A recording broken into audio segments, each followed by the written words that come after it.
In the beginning, the gods created order from chaos. They separated light from darkness, heaven from earth. They established laws, immutable, eternal, divine. The cosmos was organized. Reality itself had structure. Ma'at in Egypt, Ata in India, the mandate of heaven in China. Order was sacred. Chaos was the enemy. And then they created the tricksters, Loki, who would betray his own kind and bring about the end of the world, Anansi, who stole all the world's stories through cunning and lies, Coyote, who created death itself while trying to seduce his own daughter, Hermes, who robbed the gods on the day he was born, the Monkey King, who declared war on heaven and won. Across 5 continents and 5,000 years, humanity has told stories of divine troublemakers, gods whose primary function is disruption, deities who lie, cheat, steal, seduce, transform, and mock, figures who overturn the very order their fellow gods worked so hard to establish. Why? Why would every major culture create gods of chaos? Why give divine status to rule breakers? Why worship beings who teach through negative example, who bring suffering along with gifts, who cannot be trusted even when they're helping you? Tonight, we catalogue 15 trickster gods from 15 cultures. We ask what they reveal about the societies that created them. And we confront an uncomfortable possibility that these divine troublemakers, often the most beloved figures in their mythologies, understood something about the human condition that we're forgetting. The question isn't why ancient peoples believed in trickster gods. The question is why we stopped. This is the complete history of trickster gods. We begin in the frozen north, in the mead halls of Asgard, where the greatest of all tricksters plotted the end of everything. Chapter 1. Loki, the Norse betrayer. The Vikings called it Ragnarok, the doom of the gods, the end of all things. And when it came, when the sky split and the dead rose and the world burned, the armies of chaos would be led by one who once sat among the gods themselves. His name was Loki. We know him now through Marvel films and modern retellings. But the original Loki, the one the Vikings feared and loved in equal measure, was something stranger and more disturbing than any movie could capture. He wasn't always a villain. That's the first thing to understand. In the beginning, Loki was Odin's sworn brother, blood brothers, bonded by oath. The All-Father himself had declared that no mead would touch his lips unless Loki also drank.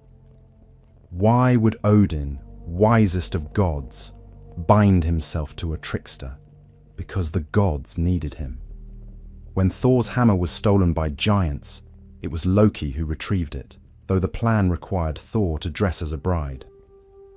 When the gods needed magical gifts, golden hair for Sif, a spear that never missed, it was Loki who obtained them through tricks and wagers with dwarven smiths. The trickster was useful, dangerous, yes, unpredictable, certainly, but useful. The problem with tricksters is that their usefulness and their danger come from the same source. Loki was a shapeshifter, not metaphorically, literally. He transformed into a salmon to escape the gods' wrath. He became a mare and gave birth to Sleipnir, Odin's 8-legged horse. Yes, gave birth. Loki's gender was as fluid as his form. He became an old woman to trick the blind god Herder into killing Balder. He was fly, falcon, seal, and flame. But his greatest transformation was moral. The Norse sources don't tell us exactly when Loki turned against the gods. Perhaps there was no single moment. Perhaps betrayal was always his nature, and the gods were fools to think otherwise. Or perhaps something broke inside him when they bound his son, the wolf Fenrir. When they threw another son, Jörmungandr, the world's serpent, into the ocean. When they chained his daughter Hel in the underworld. The gods feared Loki's children. Prophecy said they would bring destruction. So the gods struck first. They should have known better. You cannot preemptively punish someone for crimes they haven't committed without creating the very enemy you fear. Loki's final crime was the murder of Balder, the beautiful god whom everyone loved. Balder's mother Frigg had extracted promises from everything in creation not to harm her son. Everything except mistletoe, which seemed too young and harmless to bother with. Loki discovered this exception. He fashioned a dart of mistletoe. He placed it in the hands of Balder's blind brother and guided his aim. Balder died, the gods wept, and Loki laughed. For this, they bound him. They caught him in his salmon form as he tried to leap a waterfall. They dragged him to a cave. They took his own son, transformed the boy into a wolf, and made him tear apart his brother. Then they used the dead son's entrails to bind Loki to 3 rocks. Above his face, they suspended a serpent that dripped burning venom onto his eyes. His wife Sigyn sits beside him still, holding a bowl to catch the venom. When the bowl fills and she must empty it, drops fall on Loki's face. His convulsions shake the earth. The Vikings felt these earthquakes and knew the bound god still struggles. He will struggle until Ragnarok, when his chains will break and he will lead the giants and the dead against the gods themselves. He will meet Heimdall at the Rainbow Bridge. They will kill each other. The world will burn. This is what the Vikings understood, that tricksters cannot be controlled. They can be useful, they can be bound, but binding them doesn't eliminate the chaos, it only delays it. And when that chaos finally breaks free, it will be worse for the binding. Loki teaches us that betrayal and help can come from the same hand, that the line between gift-bringer and destroyer is thinner than we think, that sometimes the gods need what they fear. The Norse knew this. They told these stories in their mead halls, around their fires, on their long ships crossing cold seas. They understood that Odin, for all his wisdom, had bound himself to chaos itself. Not because he was foolish, but because order without chaos becomes rigid, brittle, dead. Sometimes you need someone to break the rules, even if they eventually break everything. The question is whether the Vikings worshipped Loki or merely recognized him. We know they wore Thor's hammer as protection, but did any wear Loki's symbol, whatever that might be? The sources don't say. Perhaps that silence is itself instructive. You don't worship chaos. You acknowledge it. You tell stories about it. You prepare for it. And you hope that when it comes, you'll be clever enough to ride it out. From the frozen north, we travel south to warmer lands, where another shapeshifter played tricks among the gods, though his were performed in service rather than rebellion. Chapter 2. Hermes, the Greek messenger. On the day he was born, Hermes invented the lyre, stole Apollo's sacred cattle, and lied to Zeus's face. He was less than 24 hours old. The Greeks told this story with obvious delight because it captured something essential about their most clever god. That cunning was innate, not learned. That some beings are born knowing how to bend rules, twist words, and turn disadvantage into opportunity. Hermes was the son of Zeus and the nymph Maia. Born in a cave on Mount Selene before dawn, he was walking by noon. By evening, he had committed grand theft bovine. Apollo kept sacred cattle, snow-white and precious. Hermes stole 50 of them. A baby barely hours old, stealing from one of the most powerful gods in the pantheon. The audacity alone is remarkable, but the method shows true genius. He drove the cattle backward, so their hoofprints would suggest they'd gone the opposite direction. He wrapped branches around his own infant feet to disguise his prints. When he slaughtered 2 of the cattle and ate them, he divided the meat into 12 portions, 1 for each Olympian god, but ate none himself. Why? Because eating would have made him guilty of theft. Killing the cattle and preparing them for the gods transformed theft into sacrifice. Already he understood the power of reframing. Apollo discovered the theft quickly. Gods always do. He confronted Hermes in his cradle, still wrapped in swaddling clothes, the picture of infant innocence. "Me?" Hermes asked. "I'm just a baby, born yesterday. I haven't even learned to walk yet." All lies, delivered with cherubic charm. They went before Zeus. Apollo presented his evidence. Hermes offered his defense. "I don't even know what a cow is." Zeus laughed. He could see through the lies, of course, but he laughed because the lies were so beautifully constructed, so brazenly delivered, so perfectly timed. The king of gods appreciated craftsmanship. Rather than punish his infant son, Zeus made him the messenger of the gods. The logic is interesting. If you can't control someone's duplicity, make it useful. Give the trickster a job that requires exactly those skills you can't eliminate.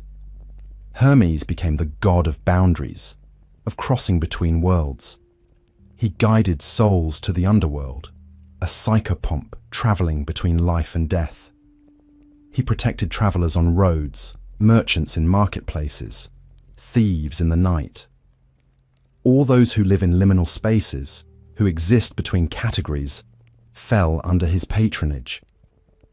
The Greeks understood something profound, that communication itself is a form of trickery.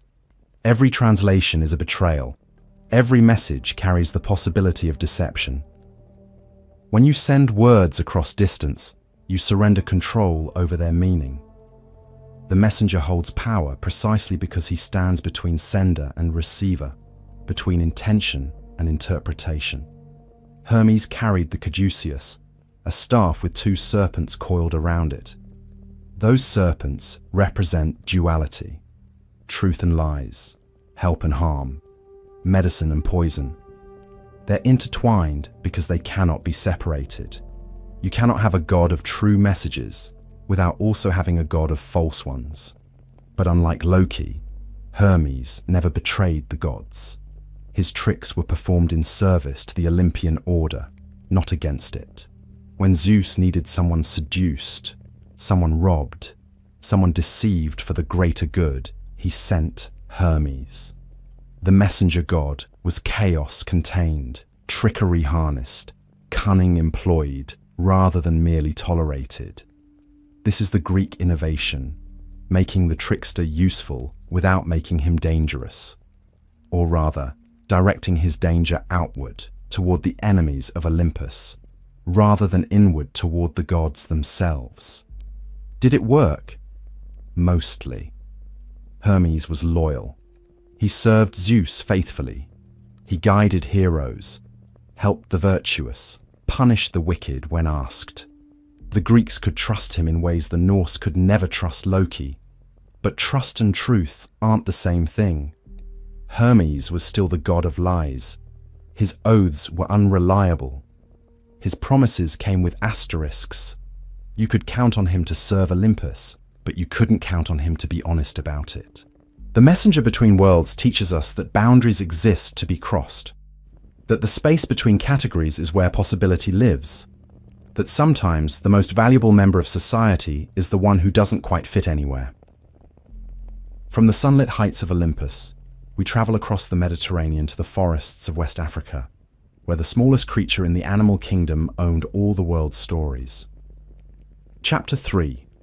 Anansi, the African Spider. In the beginning, all stories belonged to Nyame, the sky god. Every tale, every song, every piece of wisdom spoken by human mouths was his property. He kept them in a great box in the heavens, and he would not share them. The world below was silent. People worked and ate and died, but they had no stories to explain why, no myths to comfort them, no tales to make them laugh. Anansi the spider decided this needed to change.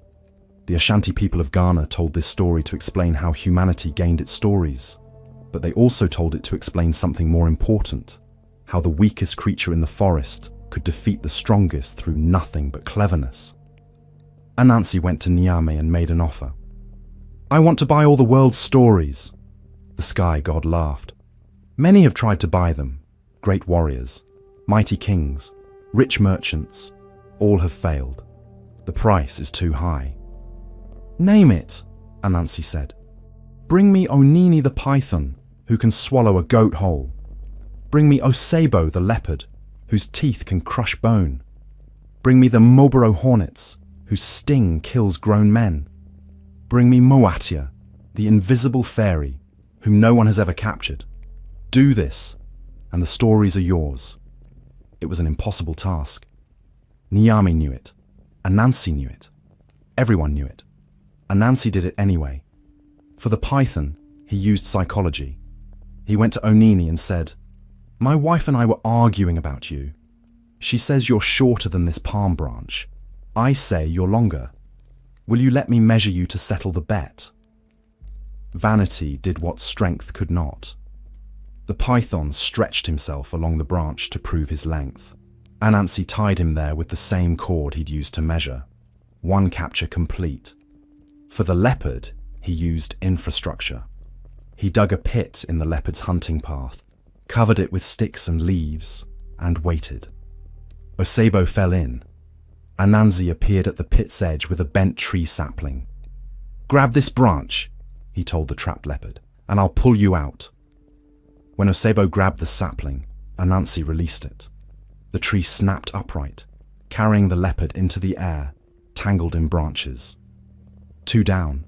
For the hornets, he used deception. He took a gourd full of water and poured some over himself, then poured the rest over the hornet's nest while calling out warnings. "The rain is coming! The rain is coming!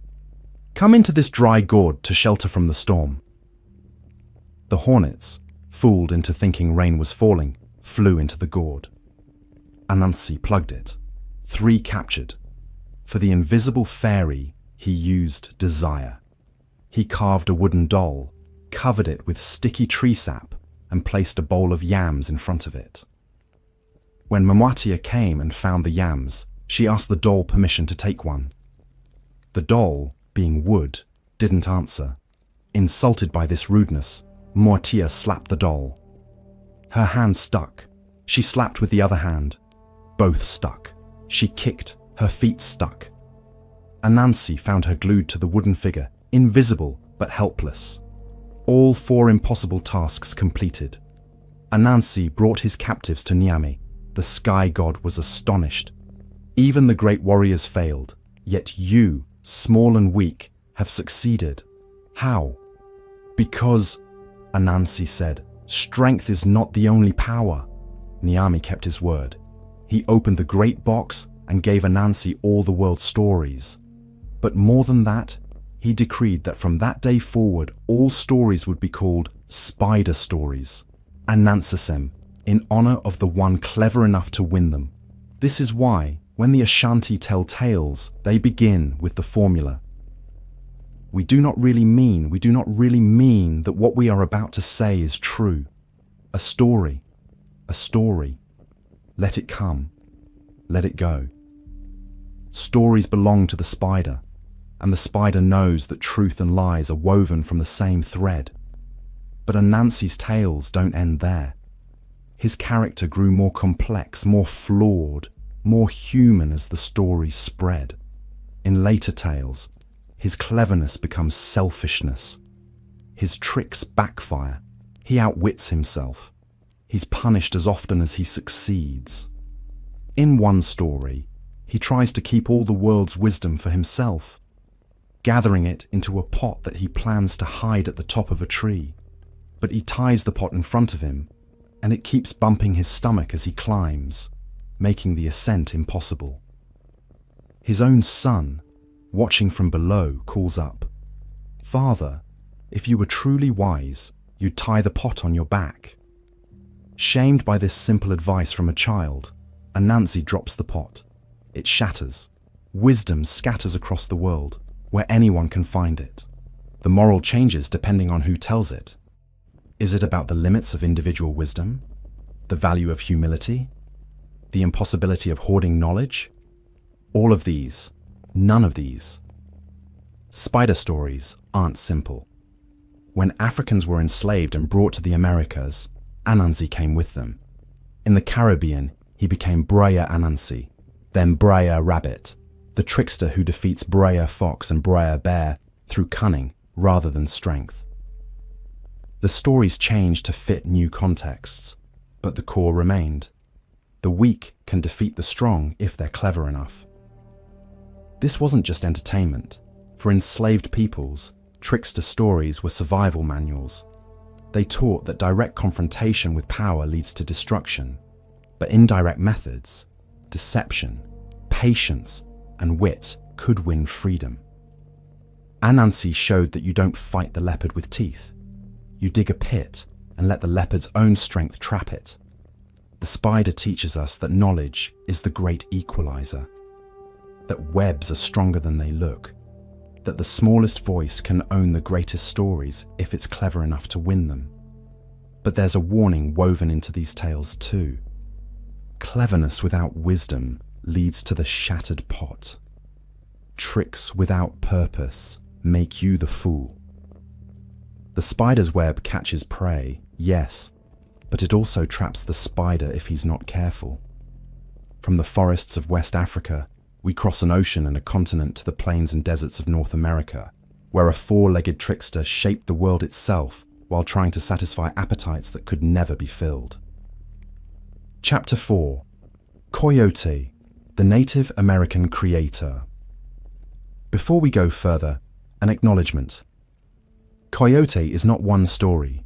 He is hundreds, maybe thousands, each belonging to a specific people, a specific place, a specific tradition. The coyote of the Navajo is not identical to the coyote of the Nez Perce. The coyote of California tribes differs from the coyote of the plains. To speak of coyote as a single entity is already a simplification, a flattening, possibly a violence. More than that, unlike Loki or Anansi, Coyote is not merely ancient. He is current. These stories are not archaeological artifacts. They are living traditions told by people who are here, now, who have not granted permission for their stories to be taken and retold by outsiders. We acknowledge this. We approach these stories as outsiders, with respect for what we cannot fully understand, and with recognition that some stories are not meant for us to tell. What follows is drawn from published sources, from stories that have been shared across cultural boundaries by indigenous storytellers themselves. But it remains incomplete, partial, and seen through the wrong lens. With that said, Coyote created death. This is not the first thing he did, but it's perhaps the most important. In the beginning, when the world was new, people did not die. They lived forever. The earth grew crowded. Resources grew scarce. Something had to change. The animal people held a council. Should death exist, or should people live forever? Coyote argued for death. He said, "Without death, there is no change. Without change, there is no room for new things. The old will block the young forever. The world will become static, frozen, finished." Others argued against him. Without death, no one suffers loss. No one grieves. No one ends. They held a vote. If a certain stone thrown into water floated, people would live forever. If it sank, death would exist. The stone sank, but then, depending on which version you hear, Coyote's own child was the first to die. He was the first to mourn. He begged for death to be undone. But the vote was taken. The stone had sunk. Even Coyote could not change what Coyote had created. This is the pattern of Coyote stories. He brings both gifts and curses, and often cannot distinguish between them until it's too late. Coyote stole fire from the fire beings and gave it to humans. In some versions, he does this heroically, racing across the land while fire beings chase him, passing the flame from animal to animal until it reaches people. In other versions, he does it by accident while trying to warm himself, or he does it out of spite against the fire beings, and humans benefit only as a side effect. Motive matters less than result. Either way, humans have fire now. We can cook food, warm homes, forge tools, see in darkness. We owe this to Coyote, whether he meant to help us or not. But Coyote also brought hunger. In some traditions, he taught humans to desire what they don't have, to want always more, never satisfied. This hunger is both blessing and curse. It drives us to improve, to seek, to grow. It also drives us to destruction, to greed, to the endless consumption that devours the world. Coyote himself is always hungry. Hungry for food, for sex, for recognition, for revenge, for whatever he doesn't currently have. His appetite is infinite. His stomach is never full. He tries to seduce his own daughter. The stories don't hide this. He's caught and punished, usually through humiliation, sometimes through physical harm. He dies frequently in these stories, killed by his own schemes, but he always comes back. Death doesn't stick to Coyote. He's too restless to stay dead. This is what makes him different from Loki or Anansi. Those tricksters are clever. Coyote is often stupid. He falls for obvious tricks. He repeats mistakes. He never learns. His own cleverness backfires constantly, yet he persists. There's something profound in this. Coyote represents not the triumph of intelligence over strength, but the triumph of persistence over consequence. He fails, he dies, he's humiliated, and he gets up and tries again. He's unkillable not because he's strong, but because he refuses to accept that anything could kill him. The native peoples who told these stories understood that Coyote was both creator and fool, helper and menace, sacred and profane. He couldn't be only one thing because life isn't only one thing. He shaped the landscape. In many stories, geographical features exist because of Coyote's actions or mistakes. That mountain, Coyote dropped it. That river, Coyote made it while running away. The world bears his mark, but the world also bears the mark of his failures. Coyote is a cautionary tale told with affection. He shows us what not to do while making us laugh at the disasters that follow. He's the uncle everyone has, the one who tells the best stories, because they're all about his own mistakes. When Europeans arrived and began systematically destroying native cultures, Coyote adapted. The stories changed. Coyote tricked the missionaries. Coyote outwitted the soldiers. Coyote survived the apocalypse. Because that's what Coyote does. He survives. Stupidly, stubbornly, persistently. The coyote, the animal, is a survivor too. Wolves were hunted to near extinction in North America. Bears were pushed into smaller and smaller territories. But coyotes, they expanded. They live in cities now, in suburbs, in places where they never existed before European contact.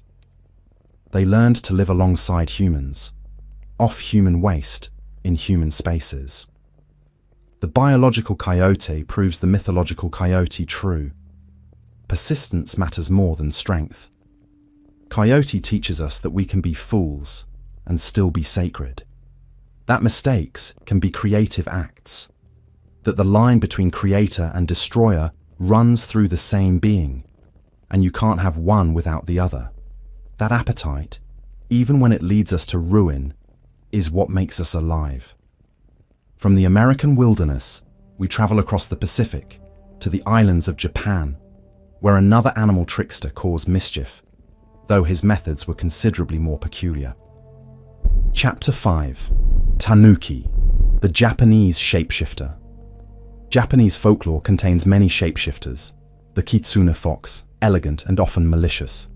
The bakeneko cat, vengeful and dangerous. The tsukumogami, ordinary objects that gain sentience after 100 years. And then there's the tanuki. The tanuki is a raccoon dog, a real animal native to Japan, about the size of a small dog with a round belly and a mischievous face. In folklore, the tanuki can shapeshift like the fox. But while kitsune transformations are sophisticated, perfect human disguises, elaborate illusions, tanuki transformations are, let's say, less refined. A tanuki places a leaf on its head and transforms into a teapot. or a Buddhist monk, or a traveling merchant.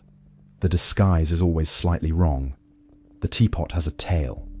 The monk's stomach is too round. The merchant can't stop drinking sake.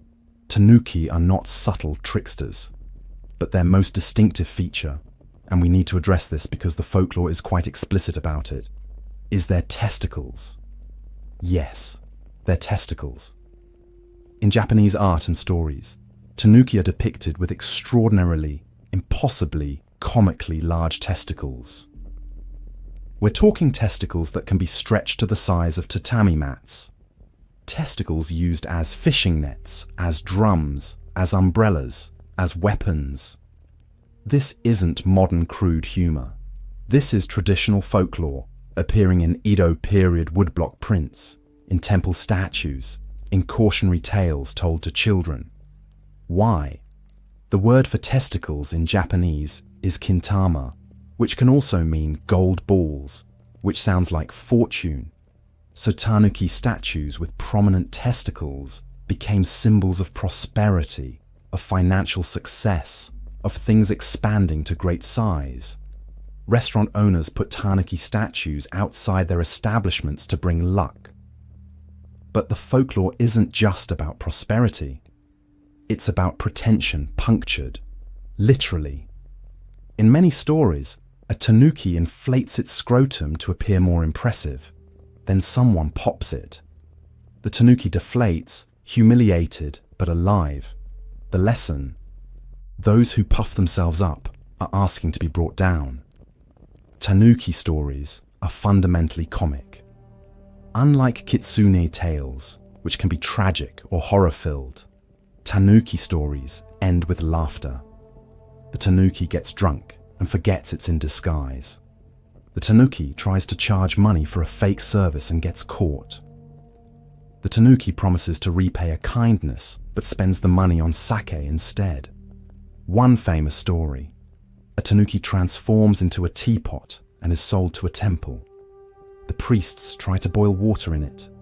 The tanuki, unable to stand the heat, sprouts legs and runs away, a screaming teapot with a tail. The priests are terrified. The tanuki is embarrassed. Everyone eventually laughs about it.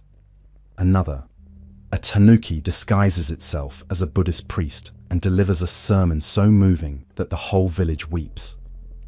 But then someone offers the priest sake, and the tanuki can't resist. It drinks until it passes out. The disguise fails.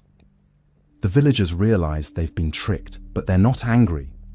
The sermon was genuinely good, and the tanuki's love of sake is forgivable.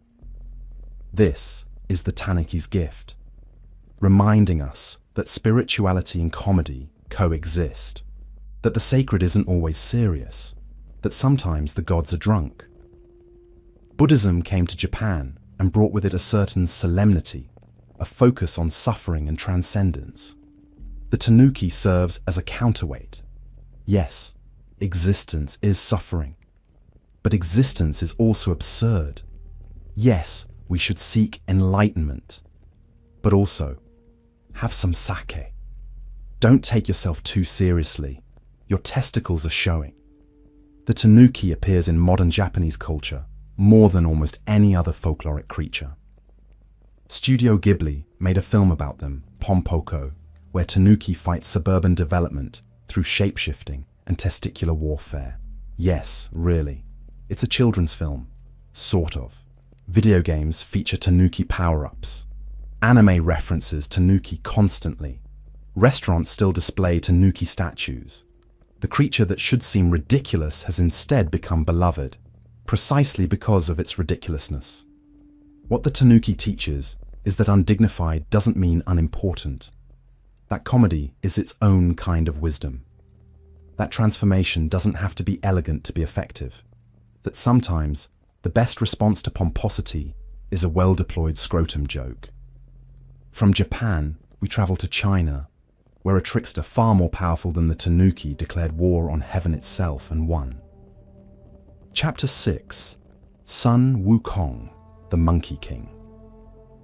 In the year 1592, a Chinese scholar named Wu Cheng'en published a novel that would become one of the 4 great classical works of Chinese literature. Journey to the West tells the story of a Buddhist monk traveling to India to obtain sacred texts, accompanied by 3 disciples who protect him from demons. One of these disciples is a monkey, but not just any monkey. Sun Wukong, the Monkey King, was born from a stone egg on the mountain of flowers and fruit. He was not created by gods. He created himself. From birth, he was already powerful, already clever, already impossible to control. He became king of the monkeys through courage. A waterfall blocked a cave behind it. Whoever was brave enough to jump through the waterfall and explore the cave would become king. Sun Wukong jumped. He found a paradise beyond the water. The monkeys crowned him, but immortality worried him. All beings die eventually. Kings die. Monkeys die. Sun Wukong decided this was unacceptable. He left his kingdom and studied under a Taoist master, learning the 72 transformations, the ability to become any creature, any object, any size. He could be an insect, a tree, a giant tall as mountains. He mastered cloud somersaulting, a technique allowing him to travel 54,000 kilometers in a single leap. He acquired a staff from the Dragon King of the Eastern Sea. This staff, originally used to measure ocean depths, could shrink to the size of a needle or grow to pierce the heavens. It weighed 17,500 pounds, yet Sun Wukong wielded it effortlessly. He could command it to attack enemies while he fought elsewhere. It obeyed only him. Then he made himself immortal, not once, multiple times. Immortality through Taoist cultivation, achieved. Immortality through eating the peaches of immortality that ripen once every 3,000 years. Done by sneaking into heaven's orchard. Immortality through drinking heavenly wine. Accomplished while drunk. Immortality through consuming Laozi's pills of immortality. Completed by raiding the workshop while the sage was away. Sun Wukong had become impossible to kill through sheer redundancy. Heaven noticed. The Jade Emperor, ruler of heaven, decided to control this upstart monkey by giving him an official position. They made him the keeper of the heavenly stables, a title with no real power, meant to flatter while containing him. Sun Wukong discovered the insult and exploded in rage. He declared himself the great sage equal to heaven and made war on the celestial bureaucracy. Heaven sent armies. Sun Wukong defeated them. They sent gods. He defeated them. They sent immortals, demons, celestial warriors, constellations themselves. Sun Wukong defeated them all. He was outnumbered 10,000 to 1 and didn't care. His staff multiplied into thousands of copies. His transformations confused enemies into fighting each other. His speed made him impossible to corner. He raided the Jade Emperor's palace and ate the imperial feast meant for gods. He drank the royal wine. He urinated on the throne. Finally, they called upon the Buddha. Buddha approached Sun Wukong and made a wager. "You claim to be equal to heaven. Can you jump off my palm?" Sun Wukong laughed. With his cloud somersaulting, he could reach the edge of the universe in seconds. 1 palm? Simple. He leaped. He traveled incomprehensible distances, moving faster than thought, until he reached 5 pillars that marked the end of the cosmos. To prove he'd been there, he urinated on 1 pillar and carved, "The great sage Sun Wukong was here," on another. Then he returned to Buddha's palm, smirking. Buddha showed him his hand. The 5 pillars were Buddha's 5 fingers.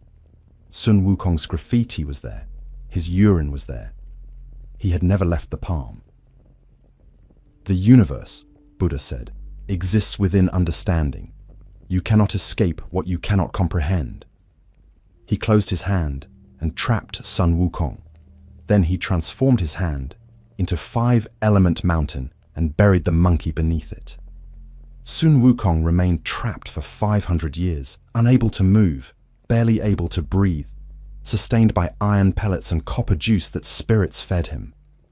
5 centuries of imprisonment for someone who'd made himself immortal multiple times.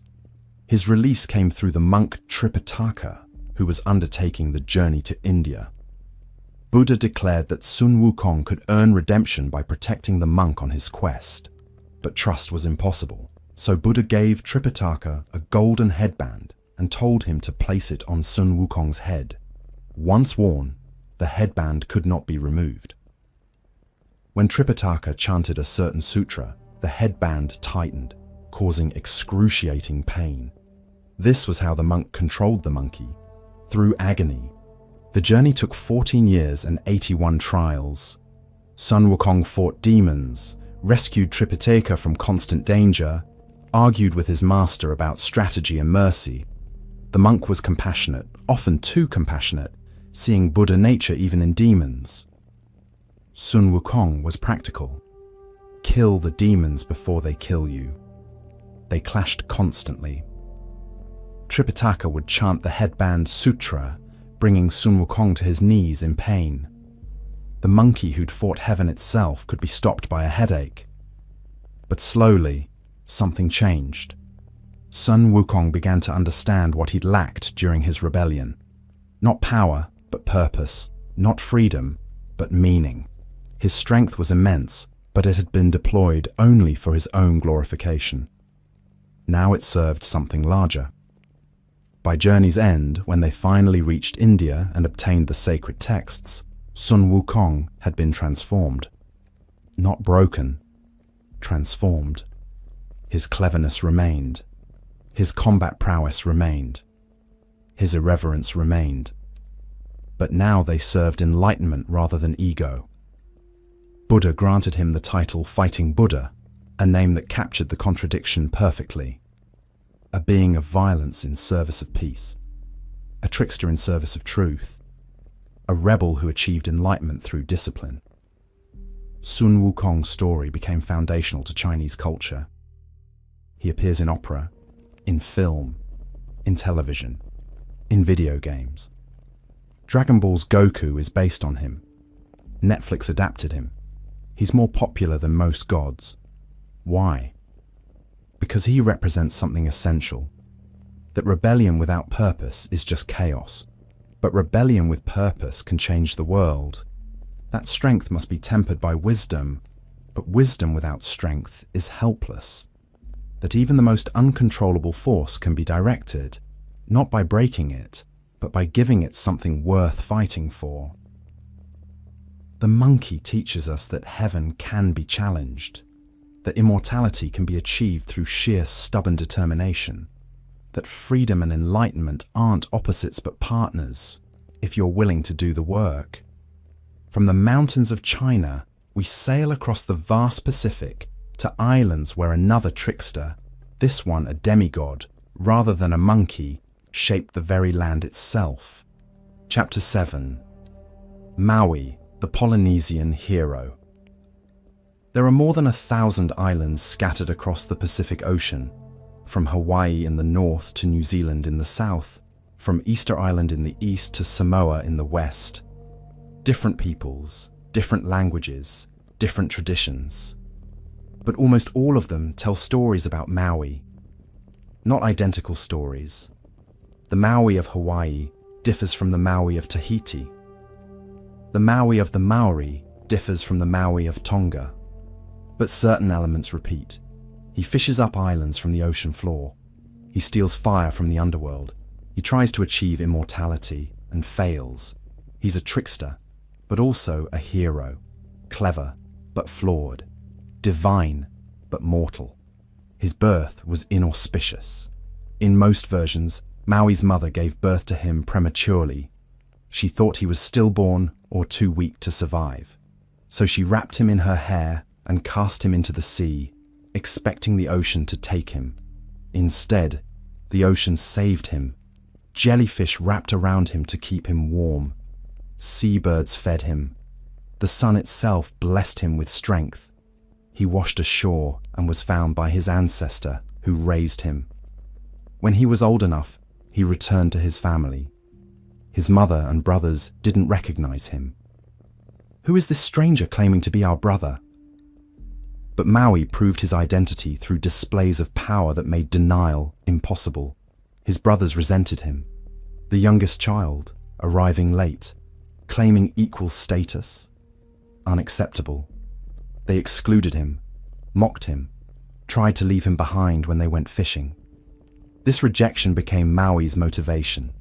Everything he did, every feat he accomplished, was partly to prove himself to brothers who would never fully accept him. The first great feat was fishing up islands. Maui and his brothers went fishing in their canoe. His brothers caught ordinary fish. Maui prepared a special hook, some say made from the jawbone of his grandmother, and enchanted with powerful incantations. He cast it into the depths.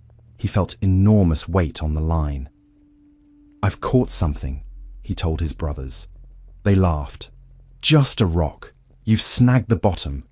But Maui pulled, and the ocean floor itself rose. An entire island emerged from the water, dripping with seaweed, covered in mud. In some versions, this is how New Zealand was created. In others, it's Hawaii. In still others, it's the whole chain of Polynesian islands, each one fished up by Maui's hook. His brothers were supposed to wait while the island settled, but in their excitement, they began jumping on it, cutting it, claiming pieces for themselves. Their actions shaped the mountains and valleys, the rough terrain. If they'd been patient, the island would have been flat and perfect. But patience was never their strength. Next came fire. Humans didn't have fire. They ate raw food, shivered in the cold, had no light in darkness. Fire belonged to the underworld, guarded by Maui's ancestor Mahuika, who kept it in her fingernails. Each fingernail contained flame. Maui went to the underworld and asked for fire. Mahuika gave him one fingernail. He took it to the surface, then deliberately extinguished it and returned. "I lost it. May I have another?" She gave him a second fingernail. He extinguished that too and returned again. This continued until Mahuika realized she was being tricked. Enraged, she threw her last fingernail at Maui. It burst into flames that threatened to consume everything. Maui called upon the rain to save him. The waters came and doused most of the fire, but some sparks flew into trees, into certain kinds of wood. This is why fire can be obtained by rubbing specific woods together. Maui's trick trapped fire in the trees where humans could find it. But his greatest feat, and his ultimate failure, involved death itself. Maui decided that humans should not die. Death was an offense, an insult, a problem to be solved. He learned that the goddess of death, Hine Nui Tepo, could be defeated through a particular method. If someone could enter her body while she slept and emerge from her mouth, death would be conquered and humans would live forever. Maui attempted this feat. He transformed into a small creature, in most versions, a worm or lizard, and began to crawl into the sleeping goddess. His friends, the birds, watched. He warned them, "Do not laugh. If you laugh, she will wake, and I will die." He crawled further. The birds struggled to contain their amusement at the absurd sight. Maui was halfway through, success almost achieved, when one bird, usually a fantail, could not help itself. It burst into laughter. Hine Nui Tepo woke. She closed her body. Maui was crushed. He died there, inside the goddess of death, and death was not conquered after all. This is why humans still die, because a bird laughed at the wrong moment, because Maui was clever, but not quite clever enough, because defeating death requires more than trickery. The Polynesian peoples who told these stories understood Maui as both hero and cautionary figure. He gave them islands, fire, and hope, but he also showed them the limits of individual achievement. Some things cannot be solved through cleverness alone. Some boundaries cannot be crossed. no matter how divine your parentage or how powerful your hook. Maui teaches us that rejection can motivate greatness, that the ocean itself can become solid ground if you know where to cast your line. That fire belongs to those bold enough to steal it. Consequences be damned. But also that death is not a problem to be solved through trickery, and that sometimes the greatest plans fail because someone laughed at the wrong time. Disney made a film about him. Dwayne Johnson voiced him. The character was charming, heroic, playful. But the Disney version softened him, removed his failures, made him more palatable. The real Maui failed hard, died trying to achieve immortality, and proved through his death that mortality is permanent. That's the version worth remembering. Not the hero who always succeeds, but the trickster who tried to defeat death itself and learned that some tricks don't work. Some doors don't open. Some goddesses don't sleep soundly enough. From the Pacific Islands, we return to Europe, to the Slavic forests and steppes, where a god of the underworld eternally battles the god of thunder, losing every time but never staying defeated. Chapter 8. Veles, the Slavic shapeshifter. Before Christianity came to Eastern Europe, the Slavic peoples worshipped many gods. Perun, the thunder god who ruled the sky; Svarog, the smith who forged the sun; Mokosh, the earth goddess who governed fate and fertility; and Veles, god of the underworld, cattle, magic, and chaos. We know less about Veles than we'd like. The Slavic peoples didn't write their myths down until after Christianity arrived, and by then, the stories had been altered, suppressed, or forgotten. What remains comes from scattered references in chronicles, from folk tales that survived in Christian disguise, from comparative mythology that reconstructs what might have been believed. But we know this. Veles and Perun were locked in eternal conflict. Perun ruled the sky and mountains. Veles ruled the underworld and waters. Perun wielded lightning. Veles wielded transformation. They were opposites, and their opposition structured the cosmos itself. Sky versus earth. Order versus chaos. Thunder versus silence. The central myth, reconstructed from fragments, goes like this. Veles stole Perun's cattle, or Perun's wife, or Perun's son. The theft varies, but the pattern remains. Veles takes something precious from Perun. This act of theft is not simple criminality. It represents chaos disrupting order, the underworld claiming what belongs to the sky, winter stealing summer's vitality. Perun responds with thunder and lightning. He hurls his celestial weapons at Veles, striking with divine fury. The battle rages across the cosmos. Lightning splits the sky, rain pours down. The world tree which connects sky and underworld shakes from the violence. Veles loses. He always loses. Perun's thunder drives him back into the underworld, back into the waters, back into the earth from which he came. Order is restored. Summer returns. The cattle are recovered. But Veles doesn't die.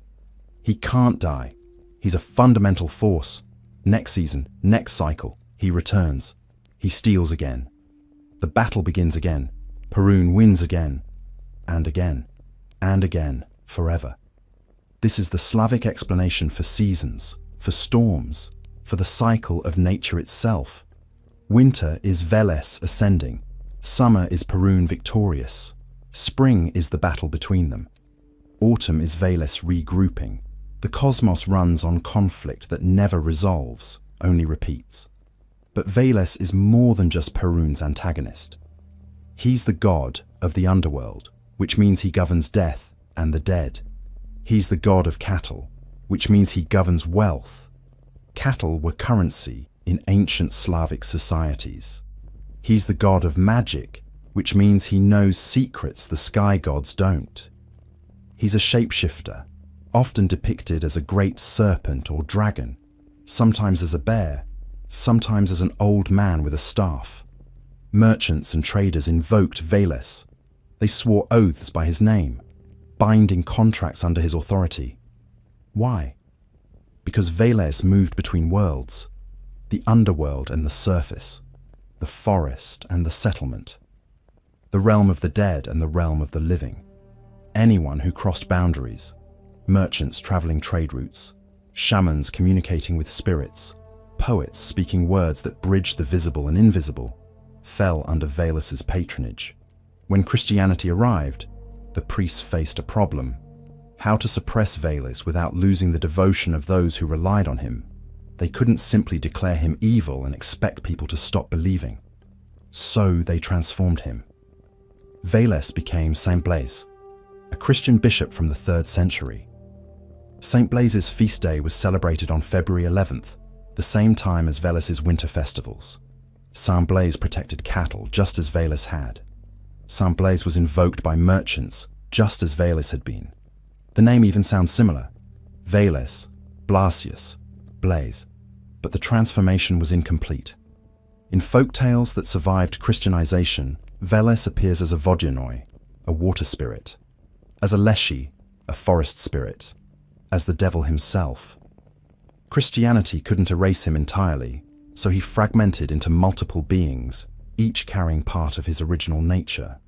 What makes Velas particularly interesting as a trickster is his relationship with order. Unlike Loki, who betrays order from within, Velas challenges it from outside. He's not a member of the Sky God's Council who turns traitor. He's the underworld's representative, fundamentally opposed to heaven, but necessary for the cosmos to function. Remove Velas, and there's no winter, no death, no renewal. The world becomes static. Perun's lightning needs a target. Chaos needs to exist for order to have meaning. This is what the Slavic peoples understood, that you can't eliminate your opposite. You can only fight it, again and again, in battles that never truly end. Veles teaches us that losing repeatedly doesn't mean defeat, as long as you keep returning. That the underworld has its own power, different from heaven's but no less real. That shape-shifting, changing your form, your approach, your strategy, is how you survive when you can't win through strength. That commerce and magic both require crossing boundaries, and boundary crossers need a patron who understands what it means to live between worlds. From the Slavic forests, we travel west to England, where a forest sprite haunted the countryside centuries before Shakespeare made him famous. Chapter 9. Puck, the Celtic Sprite. William Shakespeare gave us a Puck who speaks in rhymes, serves Oberon the Fairy King, and mediates between mortal and magical worlds with mischievous charm. "Lord, what fools these mortals be," he says in A Midsummer Night's Dream. And audiences have loved him for 400 years. But Puck existed long before Shakespeare, and he was stranger, darker, more dangerous than the theatrical version suggests. The name itself comes from the Old English puca, related to the Irish puca, the Welsh pwca, all referring to a type of household or forest spirit that hovered between helpful and harmful. Not quite a fairy, not quite a demon, not quite a ghost. Something else. Pre-Shakespearean Puck was a hobgoblin. In the English countryside, farmers and villagers spoke of Puck in whispers, making offerings to keep him appeased. If you left him milk and bread on your doorstep, he might churn your butter, thresh your grain, do your household work while you slept. But if you forgot the offering, or insulted him, or simply annoyed him through no fault of your own, he would sour the milk, spoil the bread, lead your horses into bogs, cause you to lose your way in forests you'd known since childhood. He was particularly known for leading travelers astray. Puck-led was a real term, used when someone found themselves wandering in circles, unable to find familiar paths, confused by a landscape that should have been recognizable. The cure? Turn your coat inside out. This supposedly broke the spell, though why reversing your coat would confuse a spirit isn't clear. Perhaps Puck couldn't recognize you anymore. Perhaps the inside-out coat made you liminal, between states, harder for him to grasp. Reginald Scott's The Discovery of Witchcraft, published in 1584, describes Puck as the the grand devil himself. But this may be Christian reinterpretation, making all pagan spirits into demons. Earlier sources are more ambiguous. Puck is troublesome, yes, dangerous certainly, but not evil. Not allied with Satan trying to steal souls, just Puck, following his own incomprehensible rules, helping or harming based on criteria that mortals couldn't predict.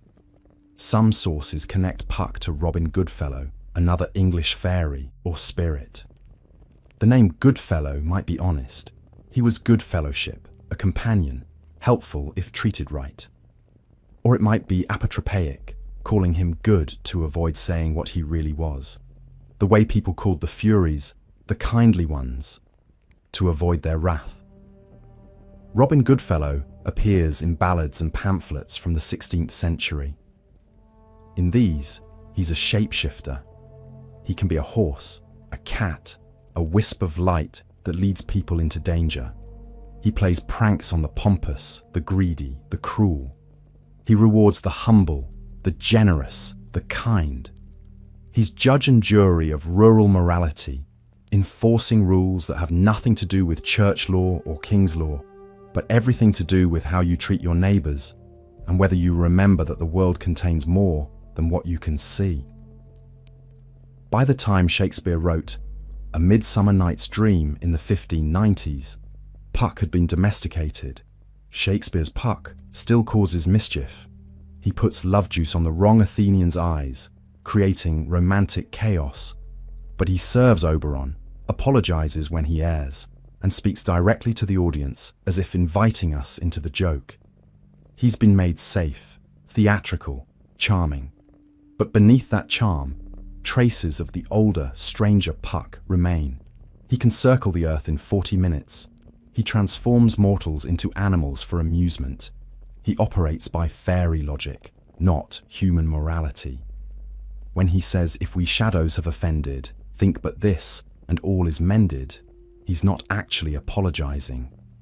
He's reminding us that what happens in fairyland doesn't follow our rules, and if we're offended, well, perhaps we shouldn't have wandered into their territory. The decline of Puck parallels the decline of rural England, as forests were cleared, as agriculture industrialized, as people moved from villages to cities, the spirits of the countryside faded. Puck needed belief to survive, needed people who left milk on doorsteps and remembered to turn their coats inside out when lost. When those practices stopped, Puck became a character in a play, then a reference in literature, then a name that vaguely suggests mischief without carrying any real fear. What died when Puck faded? The understanding that the natural world contains intelligence we don't control. The knowledge that some places and times are dangerous in ways that can't be explained rationally. The practice of maintaining relationships with the invisible, the strange, the other. Modernity eliminated Puck by eliminating the spaces where he could exist. The old forests, the village commons, the rural dark, where things could happen that nobody would witness or believe. Puck teaches us that the natural world isn't neutral, that wilderness has personality, intention, rules, that you can't control it through mastery alone. You must also negotiate, offer respect, acknowledge that you're entering someone else's territory. That mischief and menace aren't opposites but neighbours, and which you encounter depends on how you behave. From the English countryside, we travel to the most ancient continuously inhabited land on Earth, where Aboriginal peoples tell stories of a trickster who created the world while trying to impress women. Chapter 10. Crow. The Aboriginal Trickster. Australia has been inhabited for at least 65,000 years. The Aboriginal peoples who first arrived there developed the longest continuous culture on Earth, with stories and traditions passed down through hundreds of generations. Among those stories, Crow. Before we continue, as with Coyote, we must acknowledge that these are living traditions. The stories belong to specific Aboriginal groups, specific regions, specific kinship systems. What we present here is drawn from published sources, from stories that have been shared across cultural boundaries by Aboriginal storytellers. But it remains incomplete, simplified, and seen through an outsider's perspective. We approach with respect for what we cannot fully understand. In the Dreamtime, the Aboriginal concept of the creation epoch, when ancestral beings shaped the land and established law, Crow was both creator and fool. In many versions, Crow stole fire from the fire beings and gave it to humanity. This parallels Prometheus in Greek myth, Maui in Polynesian myth, Coyote in Native American myth. Fire is such a fundamental human need that almost every culture creates a story about how it was obtained, and often the story involves theft from divine or supernatural sources. But Crow's motivations are typically less heroic than Prometheus's. Crow wants fire because he wants to impress women, or because he wants to cook food for himself and happens to share with humans as an afterthought, or because he's feuding with the fire beings and hurting them matters more than helping humanity. The gift is real, but the intention is often selfish. Crow's sexuality is, like Coyote's, central to his character. He's constantly trying to seduce someone, often inappropriately, often unsuccessfully. His appetite, sexual and otherwise, gets him into trouble repeatedly. In one story, he's so hungry that he eats his own children. In another, his sexual pursuit of someone forbidden leads to his punishment and transformation. The Australian landscape bears Crow's mark. That rock formation, Crow dropped it. That waterhole, Crow created it while fleeing punishment.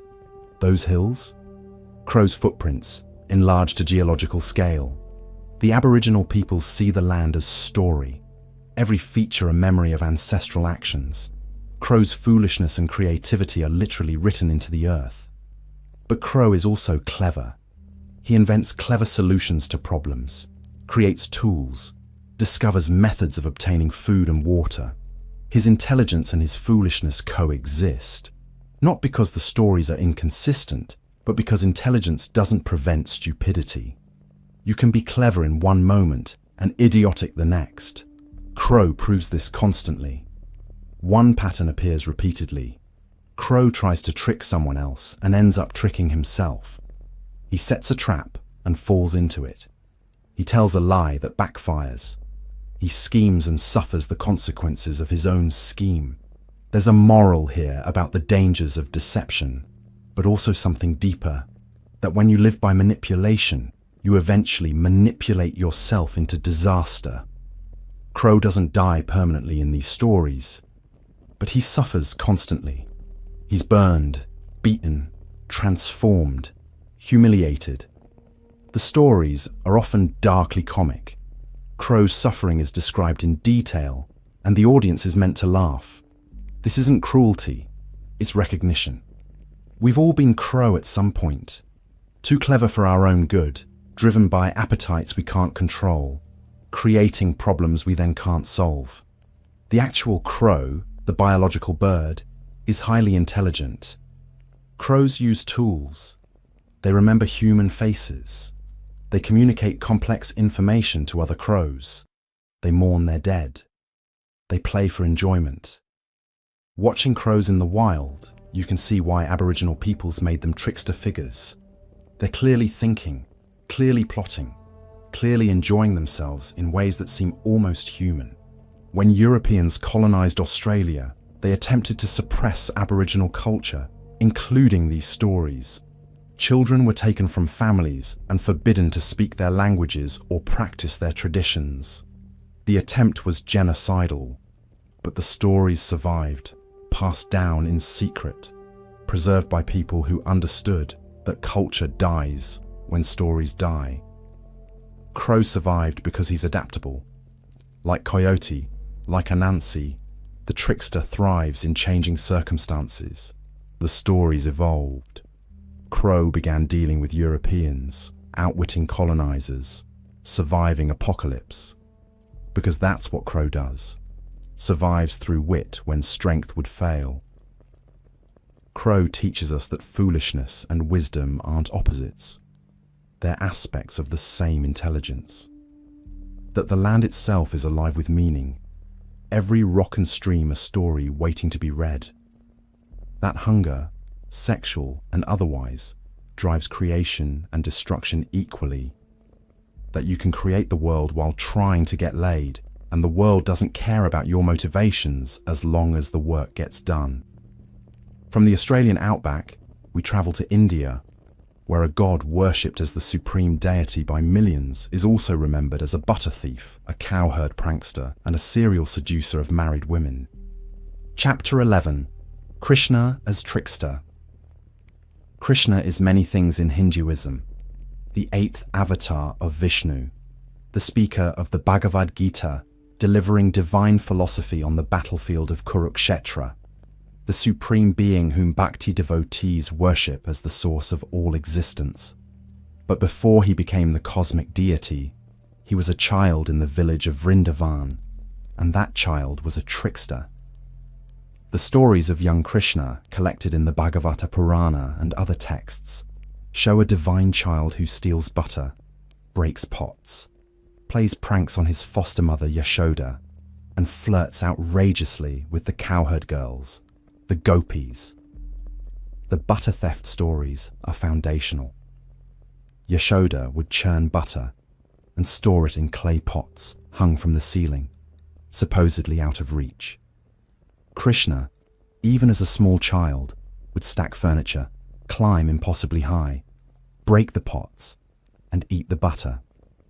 When caught with butter smeared across his face and chest, he would lie with such charm that Yashoda couldn't stay angry. Why does the supreme being steal butter? The theological explanation involves the nature of divine play, Leela. Krishna's actions aren't bound by human morality because he's not human. His pranks teach lessons, create devotion, demonstrate that the divine isn't always serious. God can be playful. God can be a child. The cosmic order doesn't require constant solemnity, but there's something more going on. The butter represents sweetness, the richness of life, the good things we try to keep for ourselves. Krishna steals it and shares it with his friends. The theft is redistribution. The pranks are social leveling. The child god shows that hoarding is futile. The divine will take what it wants, and you might as well offer it freely. The gopi stories are more complex and more controversial. When Krishna grew into adolescence, he became famous for his flute playing. When he played, the gopis, married and unmarried cowherd women, would abandon their households and run to him, unable to resist. He would dance with them in the forest at night, multiplying himself so each gopi believed she was dancing with Krishna alone. Then there's the story of stealing the gopis' clothes. The women were bathing in the river, and they'd left their clothes on the shore. Krishna climbed a tree, took the clothes, and refused to return them until each gopi came out of the water, naked, and asked for her garment back, with hands folded in prayer above her head. To modern sensibilities, this looks like sexual harassment, and it is. But in the devotional tradition, it's interpreted as a lesson in surrender. The gopis had to abandon shame, expose themselves completely, approach divinity without barriers or defenses. Krishna took their clothes to take their pride, their self-consciousness, their separation from the divine. This interpretation doesn't erase the troubling aspects, but it shows how trickster behavior can be read multiple ways. Is Krishna a divine teacher using unconventional methods, or is he abusing his power? Hindu tradition says both and rather than either or. The divine contains multitudes. God can be trickster, lover, teacher, thief, all simultaneously. The Bhagavad Gita presents a different Krishna, serious, philosophical, revealing his cosmic form to Arjuna, teaching about duty and devotion and the nature of reality. But even there, trickster elements appear. Krishna encourages Arjuna to fight in a war by reframing violence as duty, death as illusion, moral qualms as attachment. He's persuading, manipulating, using rhetoric and philosophy to achieve his goals. The cosmic Krishna and the butter thief aren't separate. They're the same being expressing different aspects of a personality too vast for single characterization.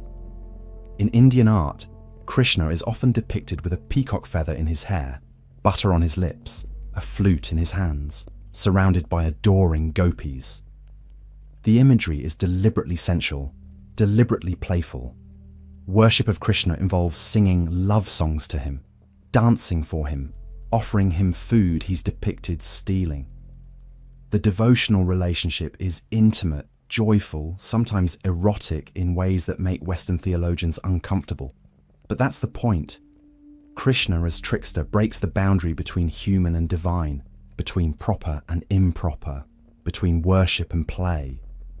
He steals butter because he can. He seduces gopis because love isn't always respectful. He teaches philosophy by first establishing that he's not bound by the rules he's teaching. Krishna teaches us that divinity doesn't equal solemnity, that playfulness can be sacred, that love, devotion, mischief, and wisdom can all come from the same source, that sometimes the teacher has to break all the rules to show that rules aren't ultimate, that butter tastes better when stolen, and the divine knows it. From the forests of Vrindavan, we travel to the deserts of Egypt, where a god embodied necessary chaos, murdered his brother, and defended the sun from cosmic destruction every single night. Chapter 12, Set, the Egyptian chaos god. Ancient Egypt was obsessed with order. Ma'at, the goddess and principle of truth, justice, harmony, and balance, was the foundation of civilization. The pharaoh's primary duty was maintaining Ma'at. When Ma'at failed, chaos, Isfet, would return, and Egypt would fall into disorder. But chaos had a god too. His name was Set. Set was not evil, not originally. He was necessary. The Egyptians understood that order requires an opposite to define itself. Light needs darkness. Life needs death. Ma'at needs Isfet. Without chaos, order becomes stagnation. Set was the god of the desert, that vast red wasteland beyond the fertile Nile Valley. He was the god of storms, particularly the violent sandstorms that could destroy entire villages. He was the god of foreigners, those who lived beyond Egypt's borders and didn't follow Egyptian ways. He was strength, violence, power, uncontrolled by social norms. His most famous act was fratricide. Set murdered his brother Osiris. The myths give different motives: jealousy of Osiris's power, desire for Osiris's wife Isis, simple malice. But the act itself is consistent. Set killed Osiris, dismembered his body, and scattered the pieces across Egypt.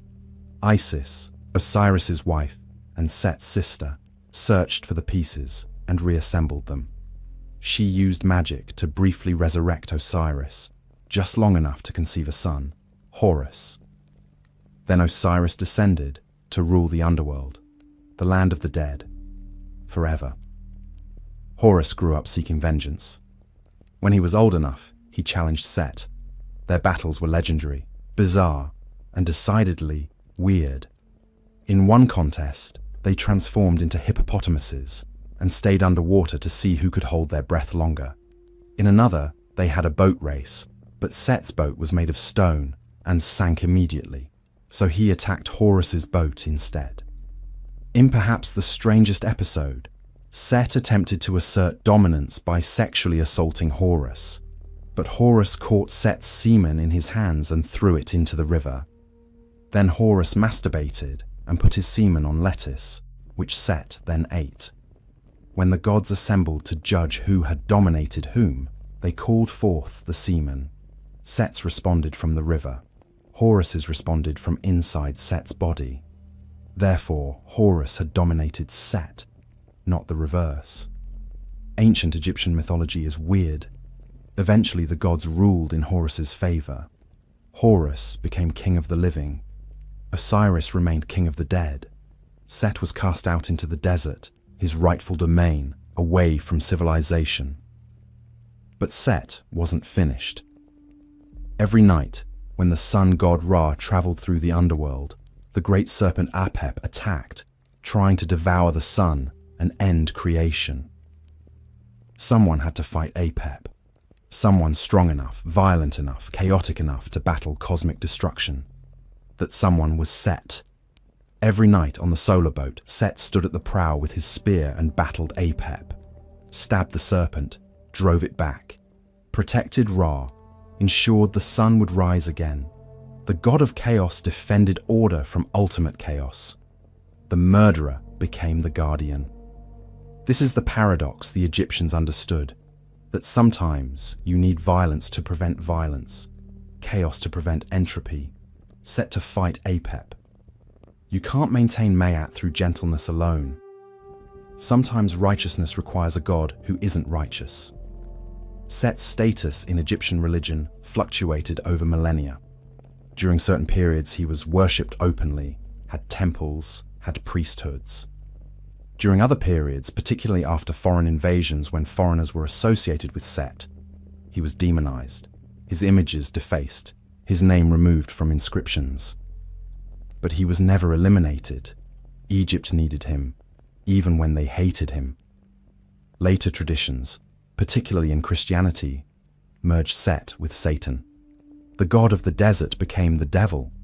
His red color, his association with chaos and violence, his murder of a good god, all mapped easily onto Christian demonology. But this was a misunderstanding. Set wasn't the devil. He was the necessary chaos that prevents worse chaos. Set teaches us that order's defenders are often those who understand chaos best. That violence has its place, even in a civilization devoted to harmony. That fratricide and heroism can exist in the same figure without contradiction. That the desert and the river, Isfet and Ma'at, chaos and order, need each other to define themselves. The Egyptians knew this. They hated Set, but couldn't eliminate him. They relegated him to the margins, but called on him when Apep threatened. They understood that you don't destroy chaos. You point it at something worse and hope it doesn't turn around. From the Egyptian desert, we cross the Sahara to the crossroads of West Africa, where a god determines fate, opens doors, and tests humanity with tricks that teach and punish in equal measure. Chapter 13. Eshu Elegba, the West African messenger. At every crossroads in Yoruba land, there stands a shrine. Small, simple, marked with stones or wood. This is where Eshu lives. Eshu is the divine messenger between Olorun, the supreme creator, and humanity. Every prayer, every offering, every communication between earth and heaven passes through him. He opens doors. He closes them. He interprets. He decides what reaches the gods and what doesn't. This gives him enormous power. Not the power of creation. Olorun created everything. Not the power of thunder that belongs to Shango. Not the power of the sea. That's Yemoja's domain. But the power of communication, of translation, of standing between. And Eshu uses this power to teach. The most famous Eshu story involves a hat. Two friends worked fields on opposite sides of a road. They were inseparable, boasting that nothing could divide them. Their friendship was perfect, eternal, unbreakable. Eshu decided to test this. He created a hat that was red on one side and white on the other, or red and black, or black and white. The colors vary by telling, but the principle remains. Two different colors on opposite sides. He wore this hat and walked down the road between the friends' fields. After he passed, the friends met for their midday meal. "Did you see that man in the red hat?" one asked. "Red? It was white," the other replied. "You're wrong. It was clearly red." "You're mistaken. I saw it perfectly. White." The argument escalated. Voices rose. Soon they were fighting, physically attacking each other, their perfect friendship shattered over a hat they'd both seen but interpreted differently. Eshu returned and revealed the trick. You were both right. The hat was both colors. You saw different sides. Your friendship failed because you couldn't accept that you both saw truth, just from different perspectives. Then, depending on the version, Eshu either laughed at their foolishness or mourned that humans can't see that truth has multiple faces. This is Eshu's lesson, that communication is interpretation, that what message you send isn't necessarily what message is received, that standing between sender and receiver gives enormous power to shape meaning. Eshu isn't malicious, he's testing. Every trick has a purpose, revealing character, teaching humility, showing consequences. If you're arrogant, Eshu will humble you. If you're stingy with offerings, Eshu will make sure your prayers don't reach the gods. If you think you know everything, Eshu will show you how much you don't know. But if you're humble, if you make appropriate offerings, if you acknowledge that you don't control the universe, Eshu helps. He opens doors. He delivers your prayers accurately. He guides you safely through the crossroads where multiple paths converge and decisions must be made. The crossroads is Eshu's domain because the crossroads is where choice happens.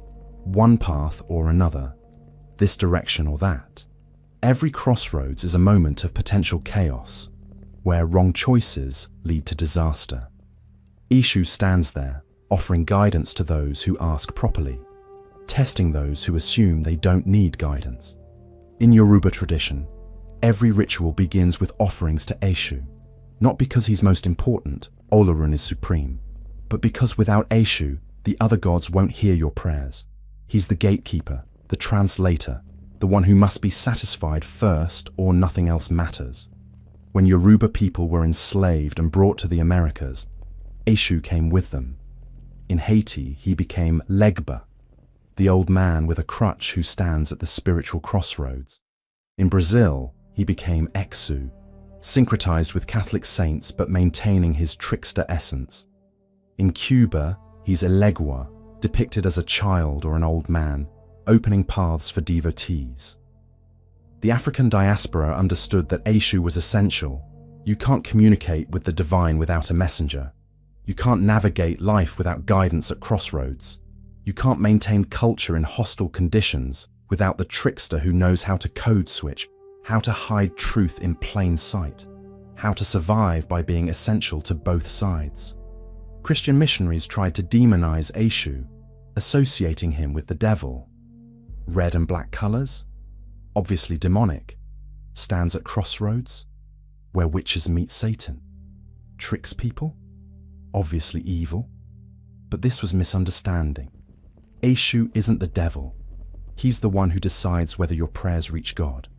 That's not demonic, that's necessary.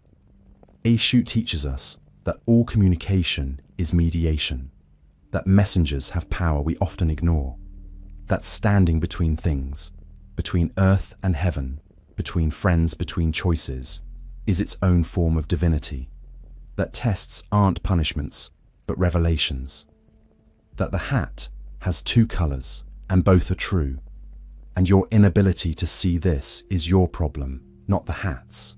From the crossroads of West Africa, we journey to the jungles of Central America, where twin gods played a ball game against the lords of death, died, resurrected, and became the sun and moon through nothing but cleverness.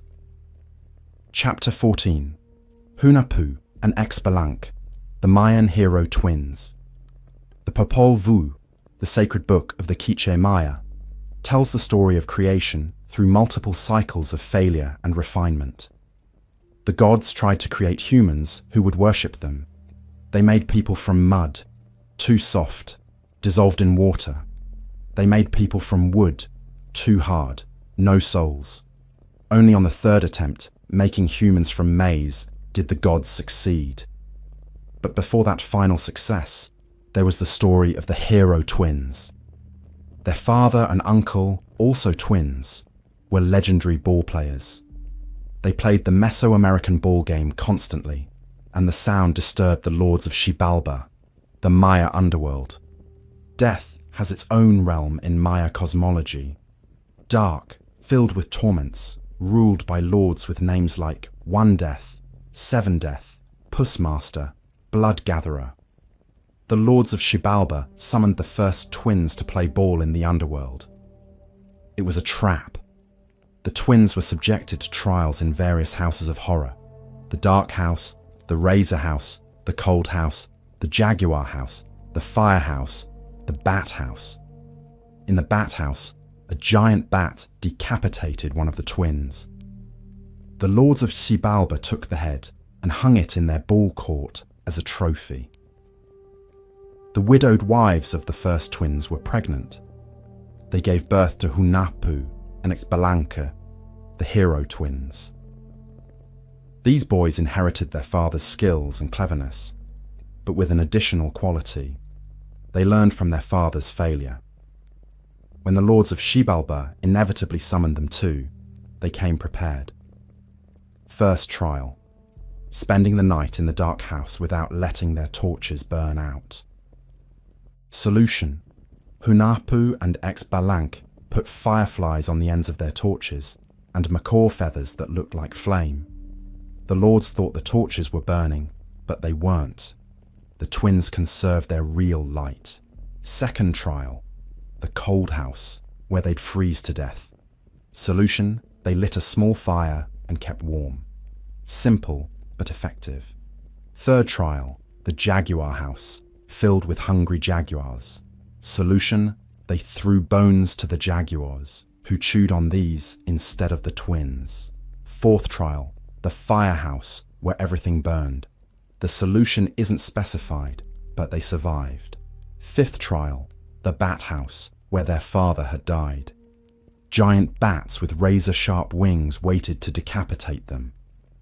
Hunahpu and Xbalanque stayed inside their blowguns all night, protected. But at dawn, Hunahpu peeked out to see if the sun had risen. A bat decapitated him instantly. Xbalanque was alone, his brother dead, his brother's head taken by the Death Lords as a new trophy. But Xbalanque didn't despair.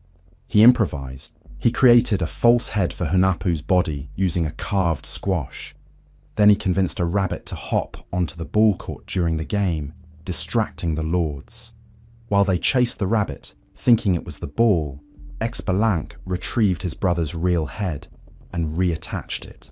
Hunahpu lived again, but the hero twins knew they couldn't defeat the lords of Xibalba through strength or even cleverness alone. Death always wins eventually. So they changed the game. They allowed themselves to be killed. The lords of Xibalba burned their bodies and threw the ashes into a river. But the twins didn't die. They transformed into catfish, then into ragged wanderers, then into traveling performers who did amazing tricks. They could destroy houses and rebuild them instantly. They could kill dogs and resurrect them. They could burn themselves and come back to life. The lords of Xibalba heard of these performers and summoned them to the underworld for entertainment. The twins performed their tricks. The lords were amazed. "Do it to us," they demanded. "Kill us and bring us back." The twins obliged. They killed One Death and Seven Death, but they didn't bring them back. With the lords of death dead, Xibalba's power broke.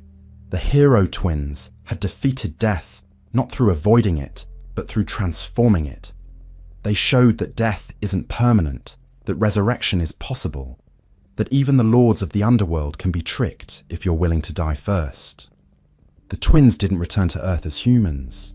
They ascended to the sky and became the sun and moon, bringing light to the world, cycling through death and rebirth every day and night, forever demonstrating that what looks like an ending is actually transformation.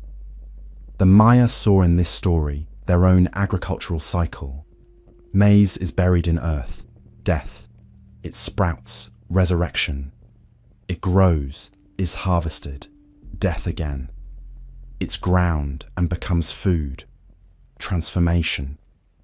Its seeds are planted, resurrection again. The cycle never ends. Death and life aren't opposites but partners in an eternal dance. The hero twins teach us that cleverness is good, but cleverness combined with sacrifice is better. That sometimes you have to die to win. That transformation requires destruction. That the head can be replaced with a squash if you're desperate enough. That rabbits make excellent distractions. That Death Lords can be killed if you trick them into demanding their own destruction. Most importantly, they teach that the trickster's ultimate trick is accepting death and revealing it as illusion. Not by avoiding the bat house, but by walking into it, losing your head and putting on a squash. Not by refusing to burn, but by burning completely and becoming something new.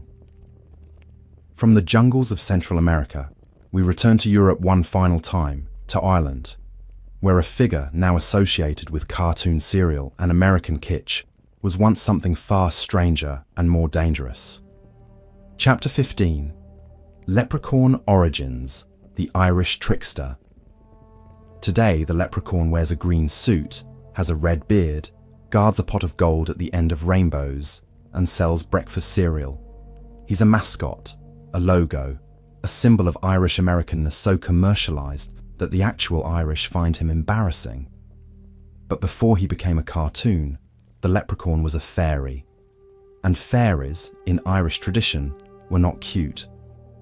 The word leprechaun comes from the Irish leprachan, possibly derived from Luch Cremain, meaning small body, or from the name Lugh Cremain, a diminutive form of Lugh, the Irish god of light, craft, and skill.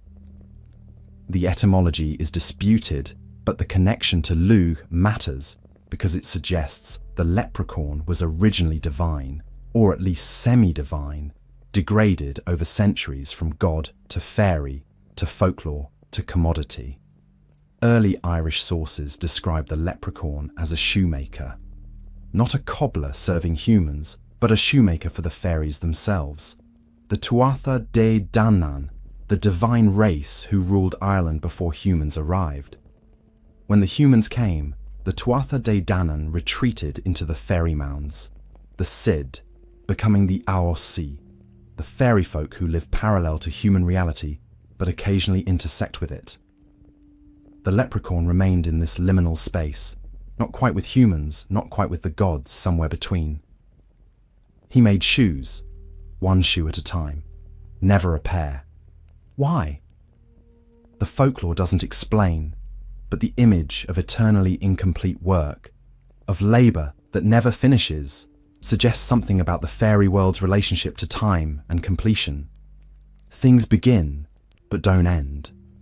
Work continues, but never concludes. If you caught a leprechaun, he would bargain for his freedom. 3 wishes, or a pot of gold, or ancient knowledge. But you had to watch him constantly. The moment you looked away, he would vanish. The gold would turn to leaves. The wishes would twist in your fingers like smoke. This is standard fairy bargain territory. The fae don't lie directly, but they work around truth in ways that make lies unnecessary. They offer what you want, but deliver what you ask for, and if those aren't the same thing, that's your problem. The leprechaun, as a fairy, follows these rules. He'll give you gold that exists. It just won't exist for long. He'll grant wishes. They just won't work the way you expected. The pot of gold at the rainbow's end is a later addition, possibly post-diaspora, possibly influenced by American tall tales. Rainbows don't have ends. They're optical illusions that recede as you approach. Promising treasure at a rainbow's end is promising something at a location that doesn't exist. It's the perfect metaphor for fairy bargains. Real enough to see, impossible to reach, vanishing when examined closely. Over time, especially after the Irish diaspora to America, the leprechaun transformed. He became less dangerous, more comedic. His tricks became harmless pranks rather than fairy curses. His gold became literal rather than metaphorical. He shrank from a possibly divine being to a garden gnome with better marketing. St. Patrick's Day celebrations in America completed his domestication. What was once a religious holiday commemorating the Christianization of Ireland became an excuse for American cities to dye rivers green and stage parades featuring leprechaun mascots. The leprechaun became divorced from Irish culture and attached to Irish-American ethnic identity, which is related but distinct. The Irish themselves largely abandoned the leprechaun. He represented a rural, superstitious past they were trying to modernize away from. Why would you believe in fairies when you could believe in industry? Why fear leprechaun curses when you could fear British occupation, famine, economic collapse, real dangers rather than folkloric ones? But something was lost in that modernization. The understanding that the world contains more than what's visible, that there are bargains you can't win, that gold isn't always worth having, that some things exist at the edge of sight and vanish when examined directly, and that doesn't make them unreal, it makes them fairy. The leprechaun teaches us that diminishment is a kind of death, that when gods become mascots, something essential evaporates, that you can catch the uncatchable if you never blink. But who can sustain that level of attention forever? That gold at rainbow's end is perfect precisely because you can never reach it. A rival would only reveal the illusion. What we lost when leprechauns became cartoons, the knowledge that the magical and mundane intersect, that shoemakers might be divine, that one shoe is sometimes more significant than a pair, that looking away ends enchantment, that Ireland, like every land, was layered with meaning that modernity flattened into asphalt and agricultural efficiency. The leprechaun, in his original form, was a reminder that the island of saints and scholars was also the island of fairies and magic, and that these weren't contradictions, but complements. You could be Christian and still know the fairies lived in the mounds. You could be modern and still leave offerings for the good folk, but we chose one story over the other. We chose the modern story. And the leprechaun, who once made shoes for gods, now sells cereal to children who don't know what they're eating, has lost its flavour. We have catalogued 15 tricksters across 5 continents and 5,000 years. Now we must ask, what patterns emerge? What do these disparate figures share? And what do they teach us about the cultures that created them? Chapter 16, The Psychology of Tricksters. 15 tricksters, 15 cultures, everyone different. Loki ends the world, Hermes serves it, Anansi wins stories, Coyote creates death, Tanuki's testicles, Sun Wukong's war on heaven, Maui's failure, Velus's eternal loss, Puck's misdirection, Crow's self-deception, Krishna's butter, Set's necessary violence, Eshu's tests, the hero twins' resurrection, the leprechaun's diminishment. No single pattern contains them all, but common threads appear. First, boundary crossing. Every trickster exists between categories. Loki is giant-blooded, but God-accepted. Hermes travels between Olympus and Hades. Anansi bridges human and animal worlds. Coyote crosses between creator and fool. Tanuki transforms between animal and human. Sun Wukong moves from stone to monkey to god to Buddha. Maui is demigod, neither fully divine nor fully mortal. Velez lives between underworld and surface. Puck inhabits the space between wild and domestic. Crow exists at the dreamtime's edge. Krishna is both child and cosmic deity. Set stands between order and chaos. Eshu guards the crossroads between earth and heaven. The hero twins cross between life and death. The leprechaun exists between fairy and human realms. None fit cleanly into one category. All are liminal beings, threshold dwellers, those who exist in the spaces between. Why? Because boundaries are where change happens. The edge between forest and field is where the most biodiversity exists. The border between cultures is where innovation occurs. The moment between sleeping and waking is when creativity flourishes. The trickster lives at these edges because edges are where possibility concentrates. Second, transformation. nearly every trickster shapeshifts. Loki becomes mare, salmon, fly. Hermes disguises constantly. Anansi is spider and man. Coyote transforms perpetually. Tanuki's entire identity is transformation. Sun Wukong masters 72 transformations. Maui changes form for his feats. Veles becomes serpent, bear, old man. Puck transforms into animals and lights. Crow shifts shapes endlessly. Krishna reveals his cosmic form. Set's form varies by period. Eshu changes his appearance to test people. The hero twins resurrect through transformation. The leprechaun is the only one with limited shape-shifting, which may explain his diminishment. The ability to change form mirrors the ability to change meaning. The trickster isn't bound by fixed identity, because fixed identity is a kind of death. To transform is to survive. The cultures that created these figures understood that rigidity breaks while flexibility bends. Third, appetite. Trickster's hunger. Loki hungers for acceptance, then revenge. Hermes wants recognition. Anansi desires stories. Coyote's appetite is legendary and insatiable. Tanuki craves sake. Sun Wukong consumes the immortality peaches. Maui works to impress. Veles steals cattle. Puck wants amusement. Crow's hunger drives half his stories. Krishna steals butter. Set desires power. Eshu demands offerings. The hero twins hunger for justice. The leprechaun guards gold, implying greed. This appetite is rarely satisfied. The trickster wants more than available, more than possible, more than appropriate. This excess desire drives the stories. Without hunger, there's no motivation. Without wanting what you shouldn't have, there's no need to trick anyone. But this hunger is also creative. Coyote's appetite literally created death and therefore change. Krishna's butter theft created devotional relationships. The hero twins' desire for justice defeated death. Appetite, even destructive appetite, generates transformation. Fourth, intelligence without wisdom. Tricksters are clever but often foolish. Coyote repeatedly falls for the same tricks. Tanuki's plans fail comically. Maui dies trying to achieve immortality through a trick. Crow tricks himself. The leprechaun gets caught despite his cleverness.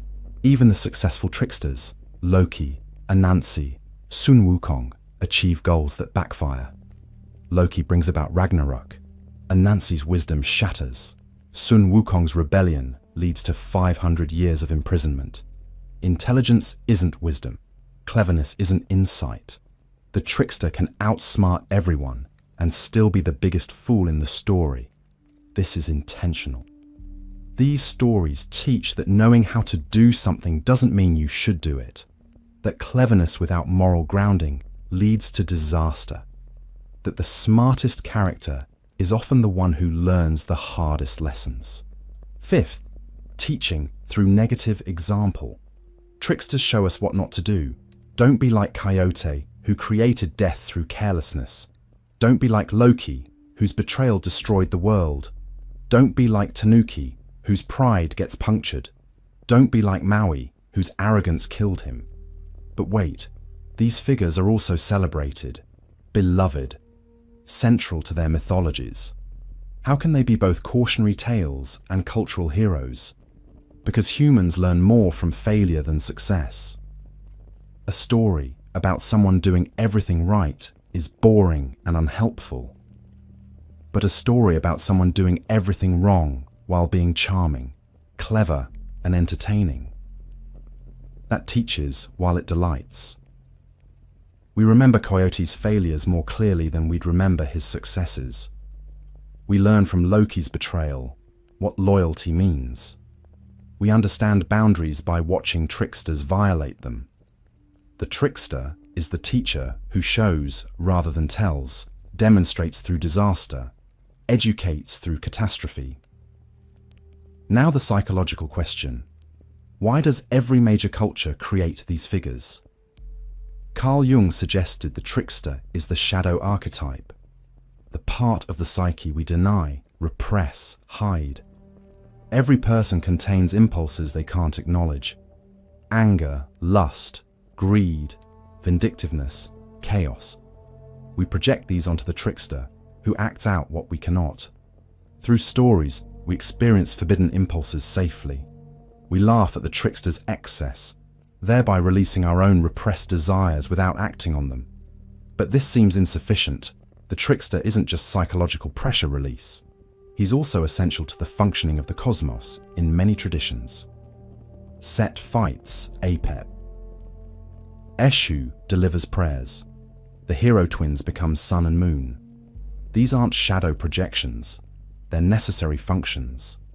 Perhaps the answer lies in complexity theory. Systems that can't change become brittle and collapse. Systems that change too rapidly become chaotic and collapse. Successful systems balance stability with adaptability.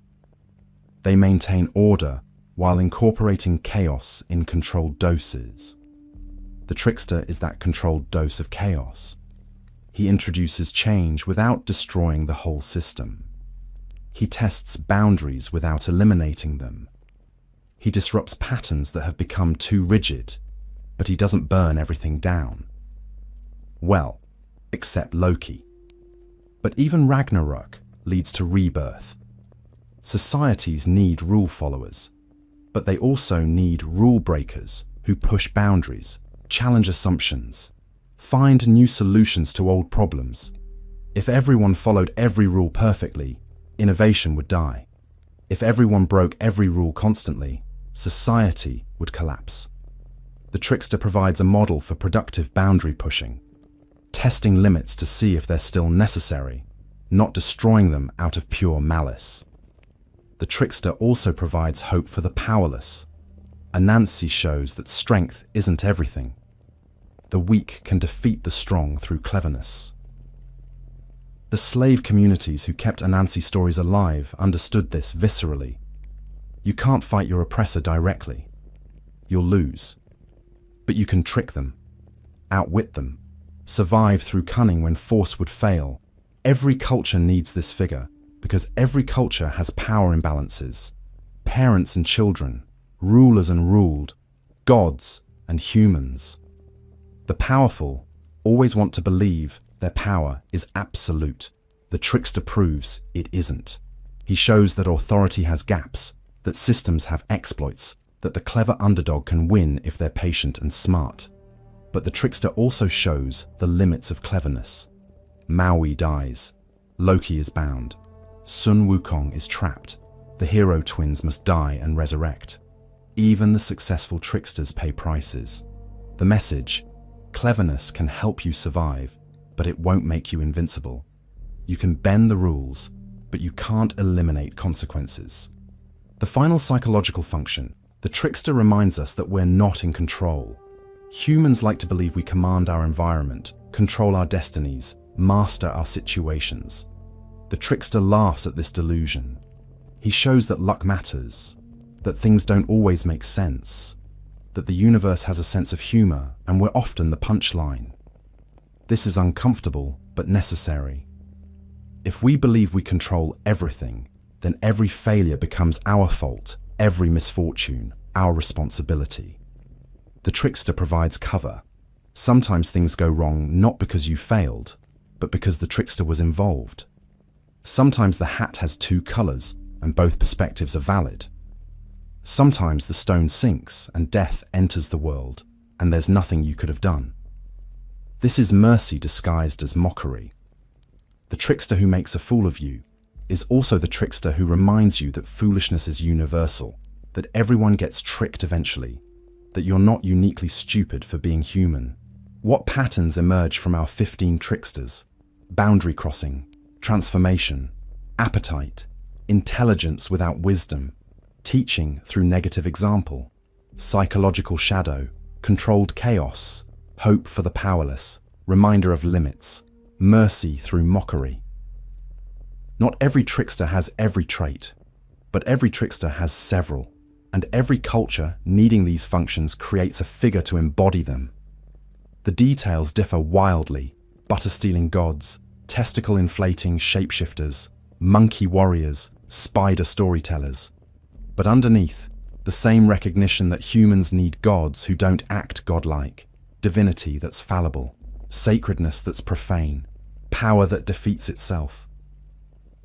The trickster is the god who proves that being divine doesn't mean being perfect.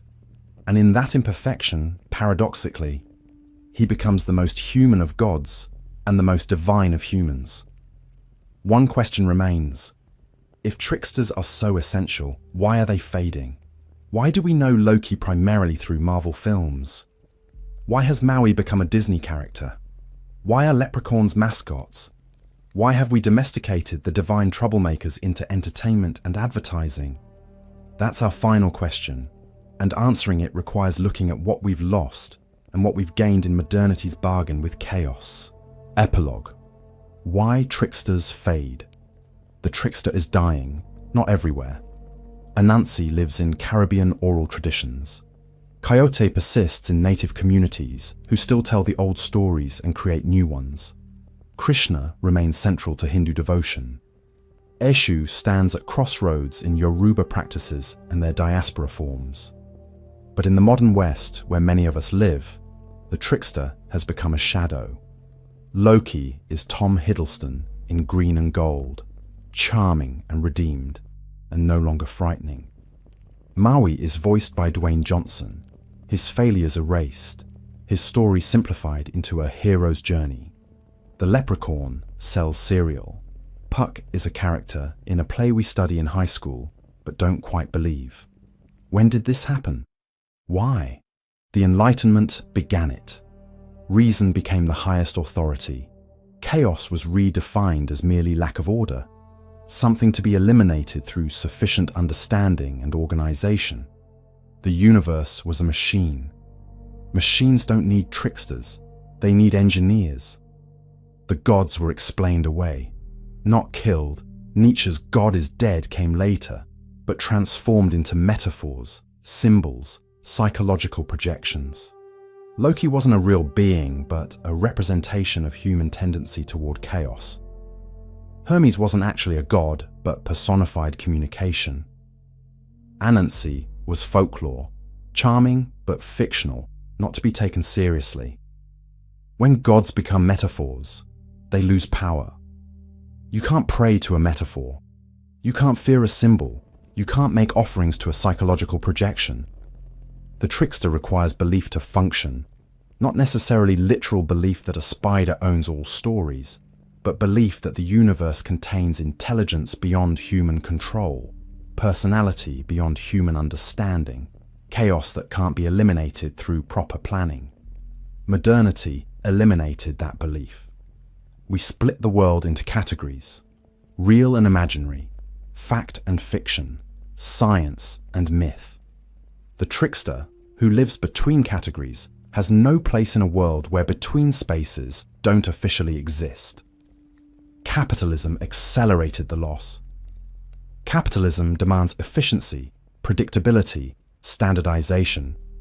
The trickster is inefficient, unpredictable, unique. You can't mass produce him. You can't industrialize chaos. So the market did what it always does with things it can't use. It commodified them. Loki became intellectual property. Anansi became a character you can license. The leprechaun became a logo. Maui became content.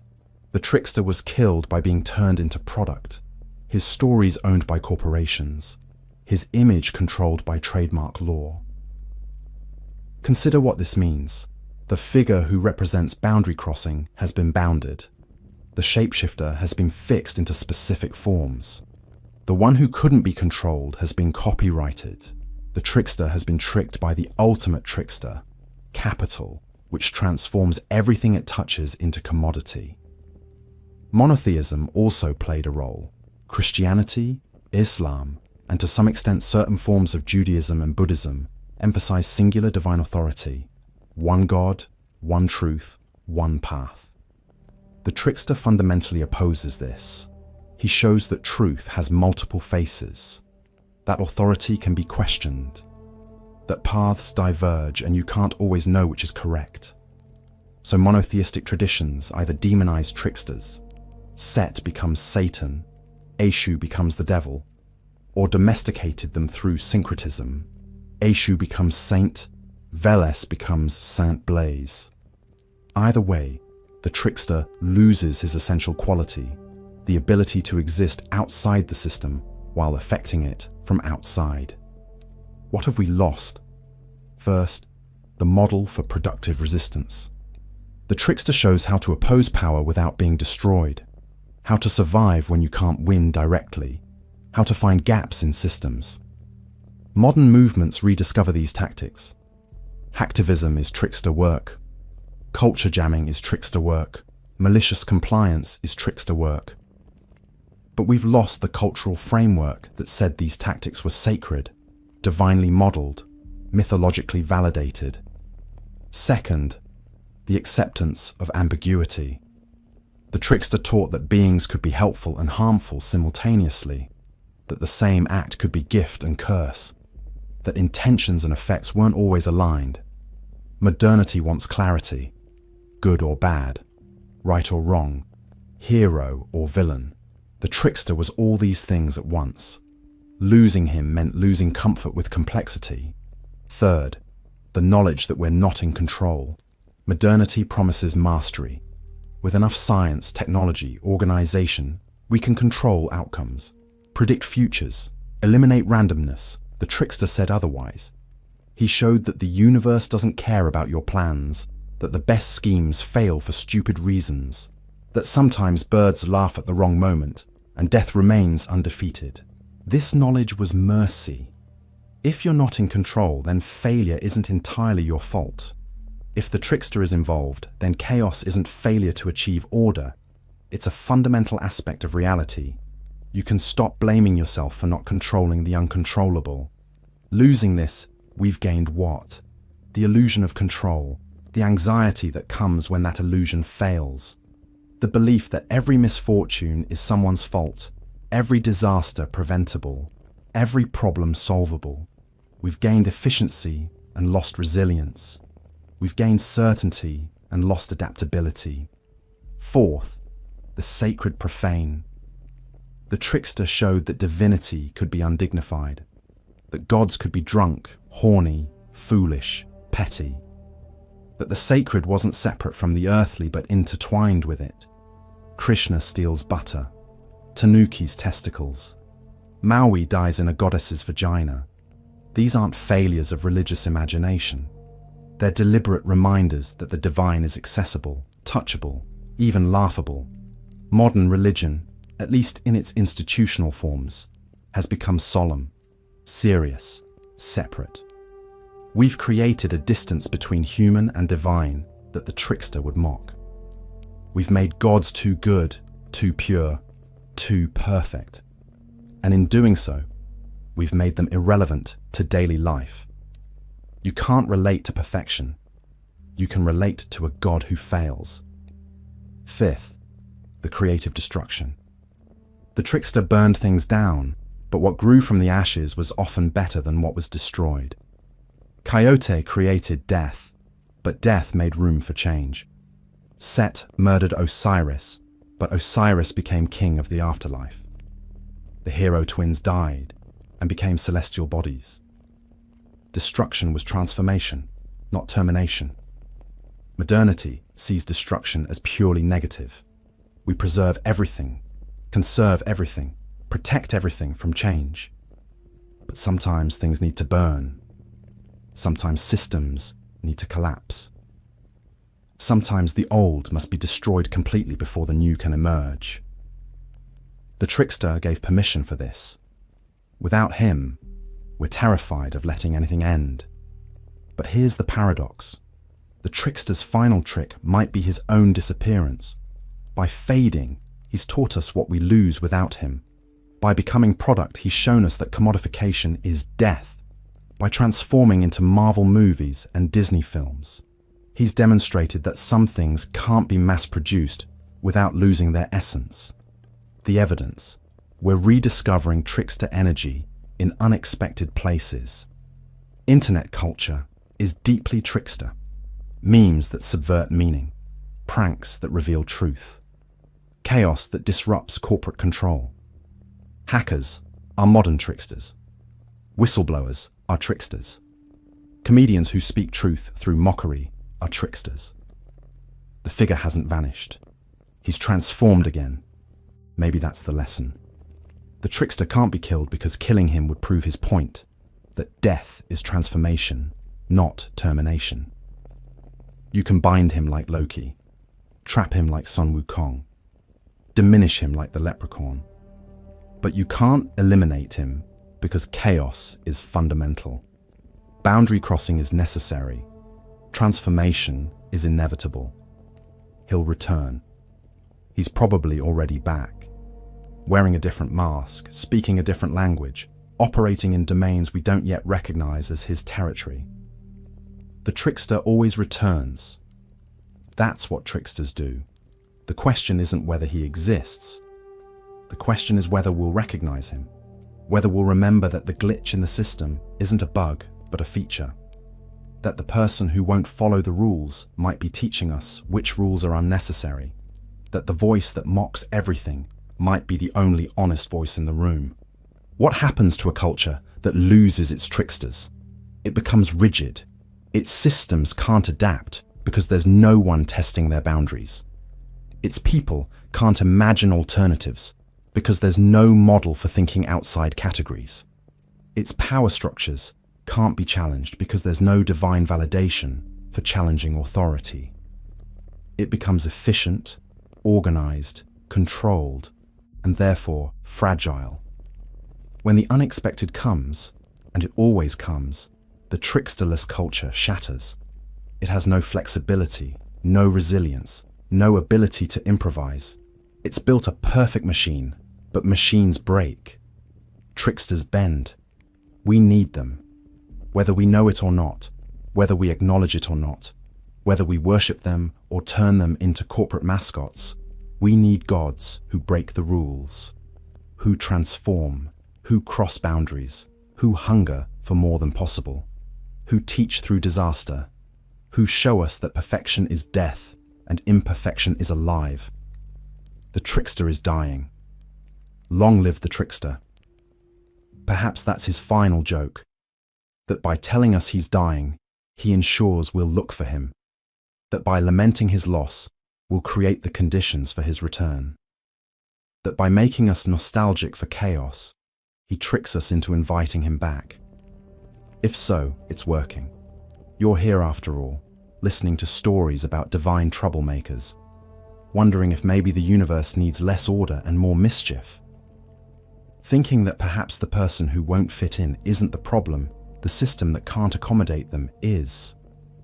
The trickster teaches one final lesson, that he doesn't need us to believe in him literally. He just needs us to believe that the world is stranger than we think, that control is illusion, that chaos is creative, that laughter is sacred, and that sometimes the best response to cosmic absurdity is a well-timed trick. We've catalogued 15 tricksters across 5,000 years. We've asked what they teach, why they exist, what we lose when they fade. Now the question returns to you.